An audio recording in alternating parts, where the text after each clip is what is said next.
자, 전자기파. 여기도 암기 파트다 보니까 이제 빠르게 이제 제작은 안 했던 것 같은데 그래도 중요한 부분 몇 가지 정도는 찍고 마무리를 해볼게요. 자, 전자기파가 전기장과 자기장이 합성되어 있는 상태다. 이거는 교과를 통해서 손쉽게 접할 수가 있죠. 근데 자기장은 여러분도 어렴풋이 알아요. 얘는 이제 앞에 전기 파트에서도 있었고 우리가 초등학교 때 이제 자석 주변에 철가루를 뿌려서 자기력선을 보기도 하고, 그래서 자기장에 대한 개념은 얼추 잡혀 있는 게 맞는데 물론 이것도 안 돼 있으면 좀 큰일이긴 해요. 자, 이런 자기력선이 N에서 S 방향으로 형성되어 있고요. 이 자기력선의 해석은 이 주변에 자성을 띤 뭔가 오면 이 화살표의 방향으로 자기력을 받는다. 뭐 이런 개념이었죠. 전기장은 과거에 물리 원원이 있었는데 물리학 원으로 개편이 되면서 내용이 사라졌어요. 그래서 얘를 좀 알고 있으면 편한데 전혀 모르니까 지금 이 파트에서 이 전기장 자체를 다루는 게 아니라 전기장이라는 게 있다 하고 그냥 넘어가니까 학생들 입장에서는 뭔지 이제 개념이 안 잡힐 확률이 높죠. 자, 얘도 개념은 똑같아요. 단어가 똑같잖아요. 장장. 전기라고 하는 플러스 마이너스, 자기는 NS. 이 차이만 있을 뿐 개념적으로 완전 유사한 거예요. 그런데 자기장은 NS를 분리를 못하니까 이런 독특한 형태를 띠게 되지만 플러스 마이너스 점전화 같은 경우에는 분리가 가능하죠. 그래서 플러스 주변에 플러스에 의해서 주변의 다른 전하가 힘을 받을 건데 그때 힘의 방향이 플러스 1쿨롱을 가정을 합니다. 뭔 얘기냐면 이 주변 공간에 전하를 가진 점전화 주변에 플러스 1쿨롱이 있다고 가정을 하는 거예요. 이게 뭐 상위 교과에서는 가상전하라고 부르기도 하는데 이 가정된 플러스 1쿨롱의 전하가 플러스 점전하로부터 청력을 받겠죠. 근데 그 힘의 방향성과 크기를 이 전하 주변에 모두 표현해서 연장해서 이으면 이렇게 방출형, 방사형 전기력선이 만들어질 거예요. 그래서 얘는 전기니까 전기력선이라고 부를 거예요. 자, 똑같이 마이너스 점전하가 있을 건데 이 점전하 주변에 플러스 1쿨롱의 가상전하가 있다고 가정을 하면 인력을 받을 거니까 인력의 방향은 이 점전하 쪽을 향하게 되겠죠. 그래서 이렇게 들어가는 방향. 그래서 비교를 하자면 플러스가 N극에 대응되고 마이너스가 S극에 대응이 될 거예요. 플러스와 마이너스가 서로에게 영향을 줄 만큼 가까이 있다면 전기력선은 이렇게 합성이 되겠죠. 이렇게 보면 위에 있는 거랑 똑같이 생겼잖아요. 그렇죠? 그래서 이런 개념입니다. 그래서 어렵지 않아요.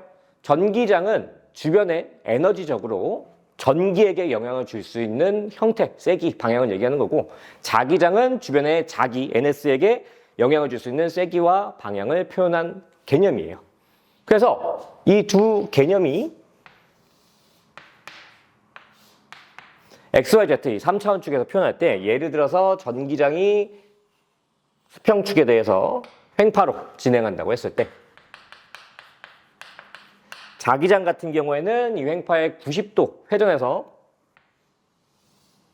이렇게 진행을 하는 거죠. 해서 헷갈리니까 진동 방향을 잠깐 표기해 주면 전기장은 위아래로 진동하고 자기장은 좌우로 진동하고 이렇게 볼 수가 있어요. 자, 이때 가끔 물어보는 질문 중 하나가 이 전자기파가 과연 오른쪽으로 진행하냐 왼쪽으로 진행하냐 이런 방향성을 물어봐요. 근데 원래 물어보면 안 되는 건데 그래도 가볍게 팁을 좀 알려주면 전기장에서 자기장 방향으로 벡터곱이라는 걸 해서 방향성을 표기하거든요. 근데 뭐 벡터곱 이런 거 알 필요 없고 오른손 법칙이에요. 어떤 구간이든 전기장의 진동 방향에서 자기장의 진동 방향으로 오른손을 말아주게 되면 엄지가 결정되잖아요. 이 엄지가 전자기파의 진행 방향입니다. 두 번째 구간도 전기장이 아래로 진동할 건데 자기장은 들어가는 방향으로 진동을 하잖아요. 그러니까 아래에서 들어가는 방향으로 오른손을 말아주면 엄지가 똑같이 오른쪽. 그래서 당연히 진행 방향을 표현하는 거니까 어느 구간에서 하든 똑같이 표현이 돼야죠. 그래서 지금 이 그림에서는 전자기파는 오른쪽 방향으로 진행한다고 볼 수가 있습니다. 진행 방향 이렇게 찾을 수가 있고요. 자, 이때 조금 더 이 형태에 대한 특징을 얘기를 해주면 전기장과 자기장이 90도 누워 있어요. 진행축에 대해서 90도 회전해 있는 상태고요. 전기장의 마루 구간은 자기장도 마루예요. 그래서 90도 누워 있을 뿐 전기장과 자기장의 변이는 같다. 마루인데, 전기장이 마루인데 자기장이 0이 될 수는 없는 거죠. 항상 똑같은 값을 갖는다고 알고 계셔야 돼요. 이런 질문이 은근히 많이 나오거든요. 자, 전자기파가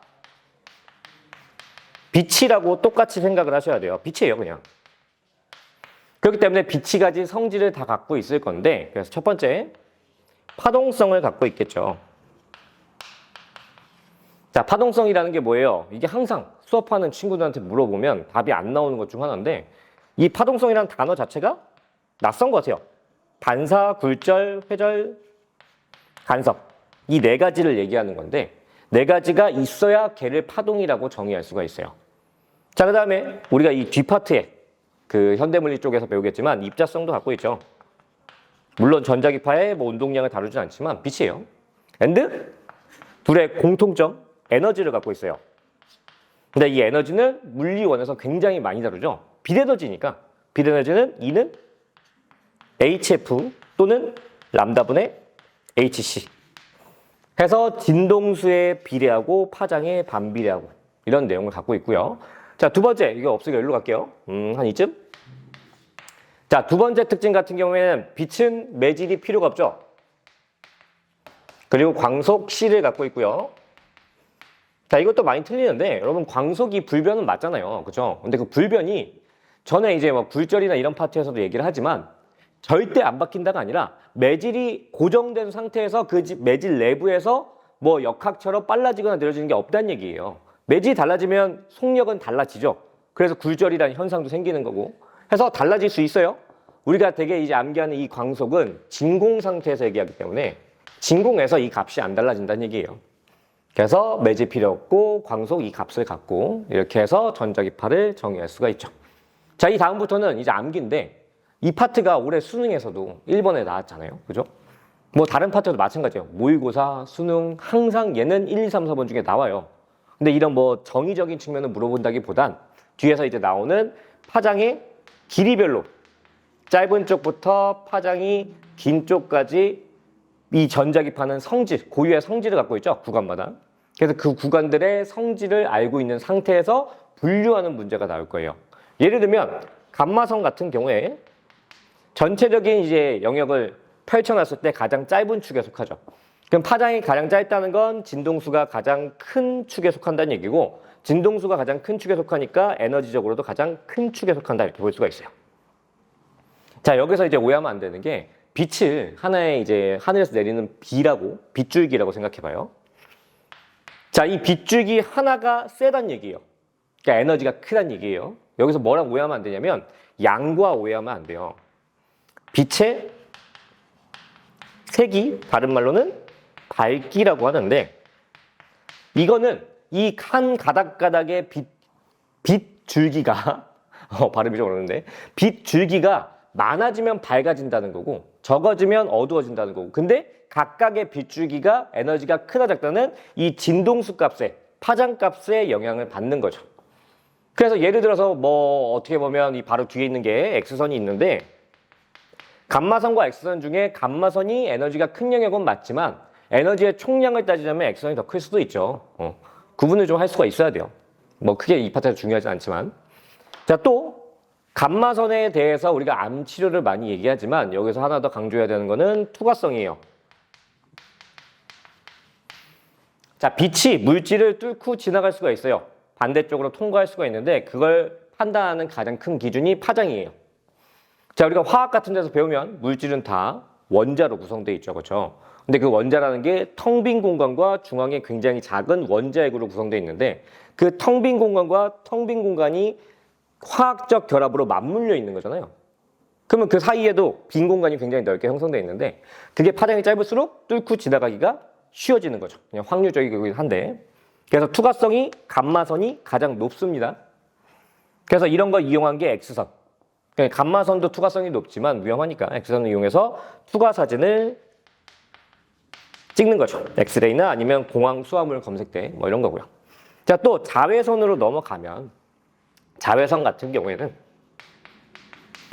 순서대로 위험도가 떨어지지만 그래도 아직까지 가시광선 그 앞에 있는 짧은 영역 때는 생명체한테 그렇게 좋진 않아요.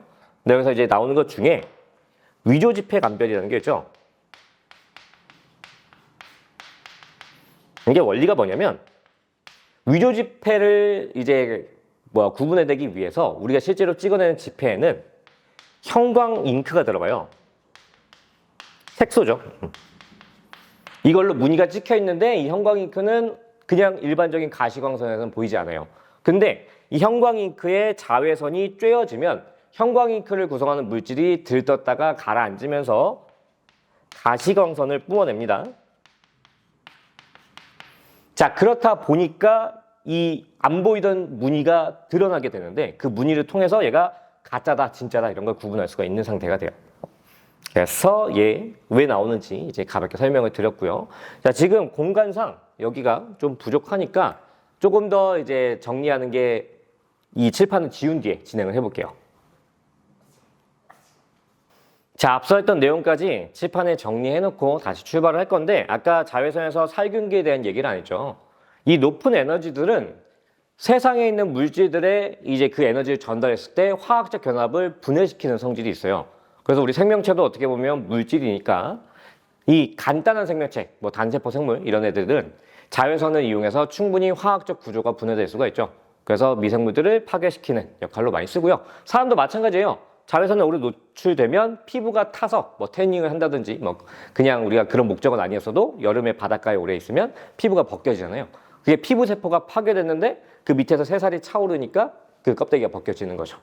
그래서 그런 역할을 한다. 알고 계시면 될 것 같고, 가시광선은 설명할 게 없긴 한데 눈에 보이는 영역인데 그래도 파장이 짧은 쪽이 보라색이고 파장이 긴 쪽이 빨강색이다. 이건 상식이에요.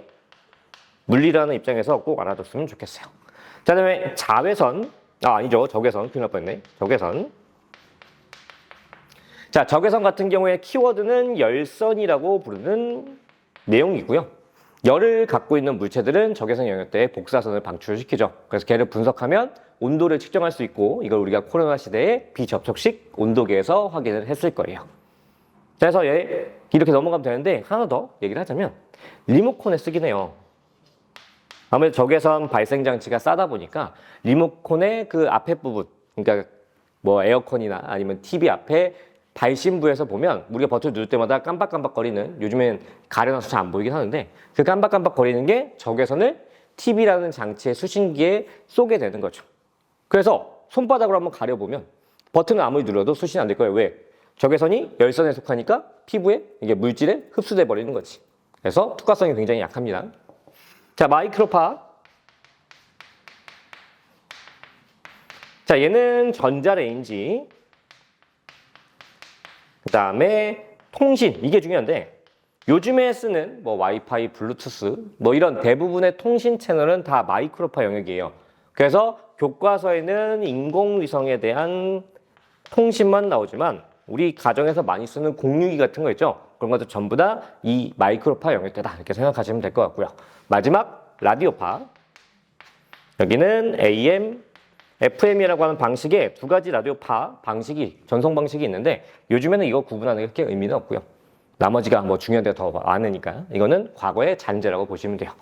그래서 두 개를 묶어서 전파라고 부르기도 합니다.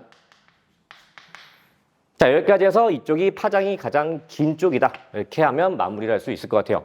자, 이 파트에서 너무 쉽다 보니까 오히려 넘겨짚어서 틀리는 게 이 순서가 지금 파장이 짧은 쪽부터 긴 쪽까지 정리가 돼 있잖아요. 근데 만약에 이게 파장이 아니라 진동수가 되면 모든 순서는 뒤집히는 거죠. 그래서 항상 이게 순서대로 배치돼 있을 때 어떤 기준으로 배치시켰는지는 꼼꼼하게 확인을 하셔야 돼요. 어려운 게 아니라 그냥 본인 스스로 낚여 넘어가는 겁니다. 고생하셨고 여기는 암기 파트니까 꼭꼭꼭 암기를 하시기 바랄게요. 이게 지금 이제 판서를 하면서 이제 많은 양을 판서를 하면서 설명하다 보니까 좀 정리가 안 될 수도 있어요. 그래서 이 뒤에 조금 더 정돈되어 있는 페이지를 첨부하고 강의를 마무리하도록 하겠습니다. 수고하셨어요.